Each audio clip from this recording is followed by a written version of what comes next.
Hollywood డైరెక్టర్లంతా టెక్నాలజీని తెగ వాడేస్తారని అనుకుంటారు చాలామంది. కానీ మీకు తెలుసా, ఒడిసీ లాంటి అంతర్జాతీయ బ్లాక్ బస్టర్ తీసిన క్రిస్టోఫర్ నోలన్ తన పర్సనల్ లైఫ్లో స్మార్ట్ ఫోన్ కూడా వాడరు. అంతేకాదు ఆర్టిఫిషియల్ ఇంటెలిజెన్స్ టెక్నాలజీకి వ్యతిరేకంగా పోరాడిన ట్రాక్ రికార్డు కూడా ఆయనకుంది. అన్నట్టు ఆయన ఒడిసీ సినిమా కోసం కూడా డిజిటల్ టెక్నాలజీని అస్సలు వాడలేదని మీకు తెలుసా? ఎందుకలా? ఆయనకి టెక్నాలజీ అంటే భయమా, ద్వేషమా? ఈ ఇంట్రెస్టింగ్ విషయం తెలుసుకుందాం.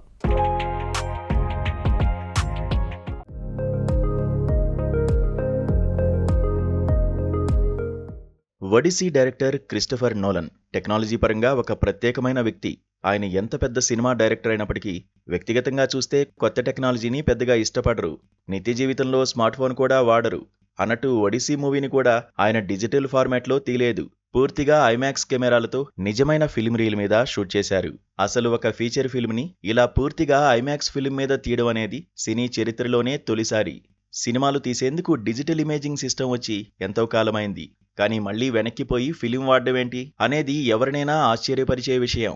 ఆయన ఏఐ టెక్నాలజీని కూడా పూర్తిగా స్వాగతించలేదు. మొత్తం మీద టెక్నాలజీ గురించి క్రిస్టోఫర్ నోలన్ మాటలు విన్నప్పుడు ఆయన గురించి తెలియని వారికి కొన్ని సందేహాలు రావచ్చు. ఆయన టెక్నాలజీకి వ్యతిరేకమా అనిపించొచ్చు.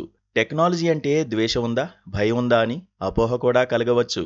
ఒక సందర్భంలో న్యూయార్క్ టైమ్స్ వాళ్ళు నోలన్ని ఇదే ప్రశ్నించారు, మీకు టెక్నాలజీ అంటే భయమా అని. దానికి ఆయన చెప్పిన సమాధానం ఏంటో తెలుసా? నాది భయం కాదు, అనుమానం. నేను ఏ టెక్నాలజీని గుడ్డిగా నమ్మను అన్నారాయన. డిజిటల్ ఇమేజింగ్ సిస్టమ్ ఉండగా సినిమా తీసేందుకు ఫిల్మ్ ఎందుకు వాడారు అని అడిగితే దేనికి ఏది వాడాలో అదే వాడాలి. మనిషి కన్ను చూసే నేచురల్ అందం డిజిటల్ ఫార్మాట్లో కంటే రియల్ ఫిల్మ్ మీదే బాగా కనిపిస్తుంది. కొత్త టెక్నాలజీ వచ్చింది కదా అని పాత టెక్నాలజీని సమూలంగా పక్కన పడేయడం కరెక్ట్ కాదు అని నోలన్ జవాబిచ్చారు. ఒక టెక్నాలజీని మనం అడాప్ట్ చేసుకోవాలంటే అది పాత టెక్నాలజీయా, కొత్త టెక్నాలజీయా అని ఆలోచించకూడదు. అది మన అవసరానికి సరిగ్గా సరిపోతుందా లేదా అనేదే చూడాలన్నది నోలన్ అభిప్రాయం. కొత్త టెక్నాలజీని అడాప్ట్ చేసుకోవడం విషయంలో క్రిస్టోఫర్ నోలన్కి ఖచ్చితమైన అభిప్రాయాలు ఉన్నాయి. కొత్త టెక్నాలజీ మనకు ఎన్నో అద్భుతమైన బహుమతుల్ని తీసుకువస్తుంది. నిజమే, దాన్ని నేను కూడా ఆహ్వానిస్తాను. కానీ ట్రోజన్ హార్స్ని నమ్మినట్టు కొత్త టెక్నాలజీని గుడ్డిగా నమ్మకూడదు. చివరికంతా మంచే జరుగుతుందని ధీమాతో ఉండకూడదు. కొత్త టెక్నాలజీని ఎప్పుడూ ఒక అనుమానంతోనే చూడాలి అంటారాయన. టెక్నాలజీ వల్ల మనుషుల జీవితాలు దెబ్బతినకూడదు అన్నది నోలన్ ఆదర్శం. ఆ కోణంలో టెక్నాలజీకి వ్యతిరేకంగా పోరాడడంలో కూడా నోలన్ పాత్ర ఉంది. ఏఐ వచ్చినప్పటి నుంచి హాలీవుడ్ పరిసరం మొత్తం రిస్క్లో పడింది. జనరేటివ్ ఏఐ టూల్స్ని వాడి అనేక మంది ఇప్పుడు వీడియోలు జనరేట్ చేస్తున్నారు. వీడియోలు మాత్రమే కాదు, స్క్రిప్ట్ రాయడం దగ్గర నుంచి music, visuals, special effects create చేయడం వరకు అన్ని చోట్ల ఏఐని విచ్చలవిడిగా వాడేస్తున్నారు. ఈ పిచ్చి పిచ్చి ఏఐ క్రియేషన్స్ పెరిగితే ఒరిజినల్ స్క్రిప్ట్ రైటర్లకి, నటులకి, టెక్నీషియన్లకి ఇబ్బందులు ఎదురయ్యే పరిస్థితి ఏర్పడుతోంది. అసలు క్రియేటర్ల బతుకు తెరివే ప్రమాదంలో పడిపోయేంత రిస్క్ ఉంది. అసలు ఏఐ టూల్స్ అన్నీ ఒరిజినల్ క్రియేటర్ల కంటెంట్ని ఆధారంగా చేసుకుని రూపొందినవే. ఆ మధ్య సీడాన్స్ అనే ఏఐ మోడల్ వచ్చింది. ఆ మోడల్ని ట్రైన్ చేయడానికి వేలాది హాలీవుడ్ మూవీస్ని వాడేశారు. ఒరిజినల్ కంటెంట్ తయారు చేసిన క్రియేటర్ల వర్క్కి విలువే లేకుండా పోయింది. జస్ట్ ప్రాంప్ట్తో సినిమాలు క్రియేట్ చేసే పరిస్థితి వచ్చేయడం ఒక రకంగా ఆనందకరమే. కానీ దాని మూలమైన కంటెంట్ క్రియేటర్లకి విలువ ఇవ్వకపోతే ఎలా? ఏఐతో ఇప్పుడు నటీనటుల ముఖాల్ని కూడా మార్చేయవచ్చు. అంతేకాదు అసలు నటుల్ని పక్కన పెట్టి వర్చువల్ నటులతో కథ నడిపించేసే అవకాశం కూడా ఉంది. ఒక నటుడు ఏదో గొడవ జరిగి ఒక సినిమా నుంచి విరమించుకున్నాడనుకోండి, ఏఐ వాడి అతను ఆ సినిమాలో చేయని సీన్స్ కూడా చేసినట్టు చూపించవచ్చు. కాబట్టి ఇలాంటి వాటి విషయంలో ఖచ్చితమైన రూల్స్ ఉండాలి.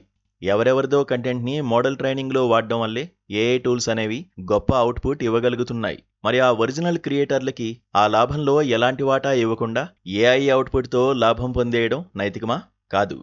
అలాగని ఏఐని పూర్తిగా వాడకుండా పక్కన పెట్టేసేలా నిషేధించడం తెలివైన పనా? కానే కాదు. అందుకే ఈ విషయంలో మధ్య మార్గం ఉండాలి. మూవీ క్రియేషన్లో ఏఐ వాడకం గురించి కొన్ని హద్దులు పెట్టుకోవడం తప్పనిసరి. ఈ విషయంలోనే నోలన్ లాంటి హాలీవుడ్ ప్రముఖులు చొరవ తీసుకుంటున్నారు. జనరేటివ్ ఏఐ టూల్స్ని ఎంతవరకు వాడాలి, కంటెంట్ హక్కులు ఎలా ఉండాలి లాంటి విషయాల మీద కీలకమైన ఒప్పందాలు చేసుకుంటున్నారు. అసలు ఏఐ వచ్చిన మొదట్లో కొందరు ఔత్సాహికులు సినిమా స్క్రిప్ట్లు రాయడానికి, నటీనటుల ముఖాల్ని మార్చడానికి విరివిగా ఏఐని వాడేయడం మొదలుపెట్టారు. ఈ విషయంలో నోలన్ 2023లోనే అలర్ట్ అయ్యారు. అప్పట్లో హాలీవుడ్ రచయితలు, నటీనటులు రోడ్లెక్కి పెద్ద సమ్మె చేశారు. ఏఐ వల్ల సినీ పరిశ్రమకి నష్టం జరగకుండా కొన్ని ఒప్పందాలు జరిగాయి. నోలన్ ఆధ్వర్యంలోనే ఇవి జరగడం విశేషం. ఏదేమైనా ఒక కొత్త టెక్నాలజీ వచ్చినప్పుడు ఏం చేయాలి అనే విషయంలో నోలన్కి స్పష్టమైన అవగాహన ఉందని అనిపిస్తోంది. టెక్నాలజీని స్వాగతిస్తూనే నిజమైన టాలెంట్కి కూడా విలువివ్వాలి. ఇటు ప్రయోజనం, అటు నైతికతతో మనుషులు ముందుకు సాగాలి. కొత్త టెక్నాలజీ తెచ్చే కొత్త అవకాశాల్ని పూర్తిగా వాడుకోవచ్చు, కానీ ఆ అత్యుత్సాహం అసలుకే మోసం తేకూడదు. కొత్త టెక్నాలజీని వాడడం అనేది ప్రస్తుత స్థితిని మెరుగుపరచాలి గాని నాశనం చేయకూడదు. కొత్త టెక్నాలజీని గుడ్డిగా నమ్మేసి ఆహ్వానిస్తే గుర్రంలోని సైనికుల్లా రేపు ప్రమాదాలు తప్పకపోవచ్చు. క్రిస్టఫర్ నోలన్ కావచ్చు, ఆయన సినిమా ఒడిసీ కావచ్చు, మనకి చెప్పే సత్యం ఇదే.